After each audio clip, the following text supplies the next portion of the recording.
For today's flushing, kinasabi ako, pag yung pang sugary foods, mag-flushing kita, may chocolate orange, ako yung i-blender. Tima, green apples, sinteros-teros ko ini, para ma-blender, hinukay, mapino hiya. Tima, kinin ako din halong nga unday nga ang palaya. Masarap yun, pero kapit, medyo may pagkamakait itong ang palaya kay kuwan fresh.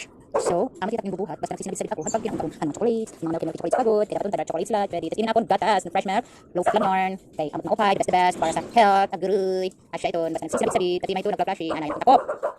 Dili pag na-shoot, hari. Marasa na, garantisado pa, pampahealthy pa. O, diba? Laklak self. Kaya awat pa nga sabihin, diba? Kasya tida. Sige, sisimuton ko inin, kaya mamahal. Kit mga papliton, simut, magkuri na. Ayaw pag kinaragkara, kailangan simuton ubuson. Laklakon, hindi upay. Agoy, inin trabaho. Ada, kaya mo na inin, mga tikalagas. Kailangan mag-arambod kita at baga, sinisari nga, kuan, panbawi, hit aton kuan. Mga kinauntan mga sinabid-sabid, tama ito. Kasi pag may medisina, hiyay di ako. Medisina, hiyay. Ang kidney, adto. Mga suwad na lang ini, mga natural la, kaya mo man ito makakatambal gihapon. Ubuson ko niya na, kaya para ma-wash out itong bidang mga kuan. Di mag-open at mga nakaon.